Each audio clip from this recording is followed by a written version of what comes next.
fish right into the payload bay. But before you go aboard, we better go over a few basics. Launch preparation for your mission would have started accelerating here at KSC months in advance. But let's cut through all that and move you way closer to launch. I'll start your clock at, say, 4 hours before liftoff, when it's still dark out. Before you got suited up, the shuttle's external tanker ET was fueled up. The ET holds fuel for the shuttle's 3 main engines. Inside the ET, there are actually 2 separate tanks. One has liquid hydrogen at 423 degrees below zero, the other liquid oxygen at 298 degrees below zero. They start really cold, but when those 2 liquids meet in the shuttle engines, you'll find out.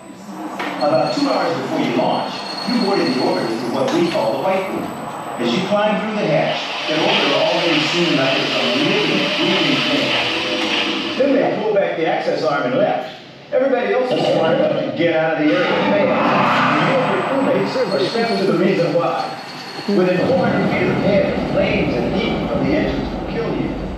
Within 800 feet, the sound will kill you. Within 4,000 feet, the snakes and alligators might kill you because all that low-frequency vibration really stirs them up. But I'm getting ahead of myself. Let's walk up to T-minus 10 seconds. Those sparks are hydrogen reburners or sparkers. They help prevent a fire or explosion by burning off any excess fuel around your vehicle. At T-minus 6.6 seconds, you hear a loud roar, and you feel a big rumbling. After the main engines start, you'll feel the shuttle sway forward a little, but don't worry. It's engineered to come back to vertical before you go. That's what we call the twang. You're getting a lot of power from those main engines, but you're going to need even more to get to orbit. That's where the solid rocket boosters, or SRBs, come in.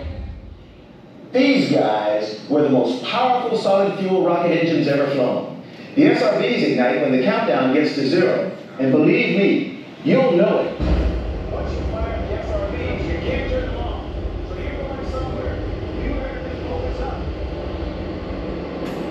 Now, here's how all that's going to happen to you in real time. 10 seconds to remain start.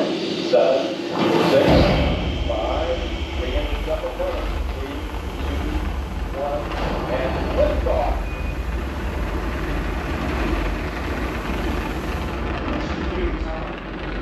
Rolling the rocket plane, it's down position. But with all that acceleration pushing you back in your seat, you probably won't even feel like you're outside. About a minute into the launch, the aerodynamic forces reach a critical level we call max Q. Here, the forward thrust of the rockets is fighting the resistance of the air, and the shuttle is like an aluminum can being squeezed harder and harder. To make sure this doesn't happen, we throttle down the engines to maintain pressures we engineered the shuttle to withstand. Once you pass through max Q, we throttle the engines back level. It was at this moment that we lost the Challenger in 1986. So this is always a thoughtful moment in any mission. About 2 minutes into your flight, all the fuel is spent in your SRBs. So you'll jettison them and they'll parachute down into the ocean. These guys were designed to get cleaned, refurbished, and then used again on another mission. Your ride will get a little less bumpy once your SRBs drop off, but you're still going to keep accelerating. So that's when you'll feel those G forces really hit you. A few moments later, your ET will have spent all its fuel, and you'll be go for main engine cutoff, or MECO. Then you'll jettison the tank. We call that ET7.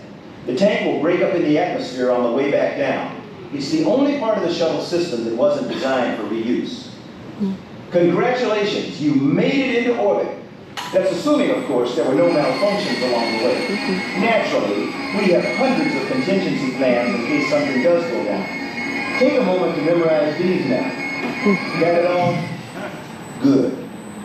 Our time here is up. You ready? Because now you have to take your chances in the sim and hope the sim supervisor goes easy on you.